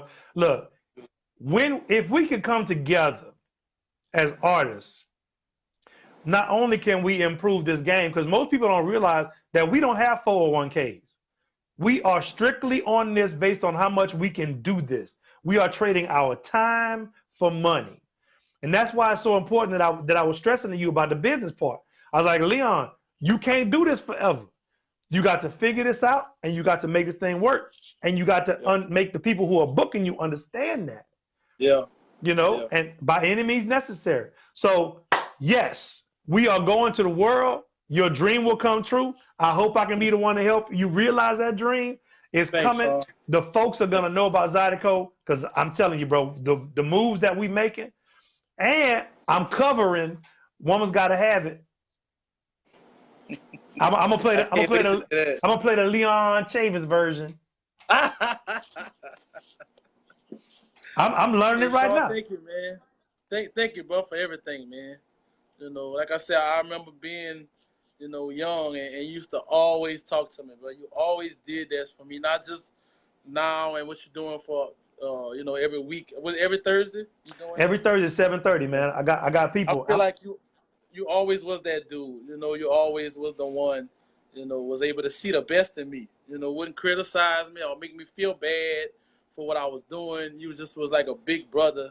And, thank you, bro, for being who you are, man. And all those late night conversations, you would listen to me and help me figure this out, So I appreciate it, Sean. Man, thank you, bro. That means a lot, bro. Because, I look, as you get older, you realize this voice only got so many reps. So when you're wasting it on people who ain't listening, it don't feel good. Yeah. I'm glad to know you was listening. And your brother too, man. Chris, with this project, Chris used to sit down with me, late nights and went the extra mile, to really help me understand what I needed to do to be able to promote the project and market it and make better decisions, not just in the studio, but when I left, and how to figure the game out, So, man, the whole Ardoin family, you're a man of good people too, man. You always shake my hand and smile and be like, proud of you, young man. So, thank you, man. You and your family been great to me, man. Cool, man. Hey, I appreciate you, brother Leon. Thank you for coming on All Things Music. What's your new single? In My Feelings, zydeco edition. Also got the challenge going. Shout out to Ashley Richard. I think I'm saying it right, Richard Ashley. She did Ashley the Richard. challenge. Yeah. Ashley Richard. She did the challenge last night. Off the chain. She got like 17,000 views, and we about to start up the challenge, and I'm excited about that, man. Hey, So, I ain't gonna lie. I hit her up, bro. I said, look, I'm about to do the Kick Rocks line dance challenge. I need you to get your girls. Man. I said, I need you to get your girls together. She was like, I got you. I'm like, well, all right then, Ashley. Man. Yeah, so many people don't do what they say they're gonna do, man. True. Yeah. So many people. Bro, so many people. So you could do it anyway, too, Sean. All you do is what? Do you love me? Are you right? I can do it. I can do it.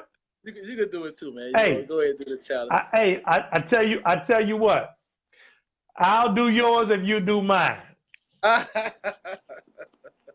What's up? Let's do it, man. Let's do it, bro. All right. I'll do yours if you do mine. Look, but I'm want everybody to know it. You ain't gotta just dance, cause I like the way Will Smith did. You seen Will Smith one? No. He went to like Paris. He's on top of this building, and that was his challenge. It was different. He can't dance, but it was just amazing the way he did it. So y'all be creative, man. Whatever y'all want to do. Look, Will Smith actually can dance. He actually can. Yeah, he can, but he didn't really try to dance. He just was having fun. Having fun. And he had a drone that shot him from on top of this big monument in Europe. It was crazy. So, yeah. So we got you. And also, for those of y'all listening in Lake Charles, Saturday coming, we got Wayne Singleton and Same Old Two Step at zydeco Lunch at Blue Dog Cafe in Lake Charles, 11 to 2. And at 2 o'clock, I'm going to film the line dance Kick Rocks. So I need all y'all to come and do the line dance with me so we can officially kick off the line dance challenge, the Kick Rocks dance challenge. I can't say line dance, it's too long. Kick Rocks dance challenge. And look, we are doing big things in the zydeco world. Man, thank you, Leon. All things music. Everybody tell a friend, bring a friend. Next week, we're going to have Mr. Mark Whitfield. He's an awesome jazz artist, internationally known. Dude is fire. Leon, hey, tune in. He's going to be dropping some nuggets because Mark done been in everything. He done had the big contract. He done been mentored by the big people like George Benson and all these people. He's fire. He's a great dude. So you tune in next week. You know what I'm saying? Give him a shout out. I sure will, bro. Thank you, Sean. Thank you. Thank you, Leon. All right, bro.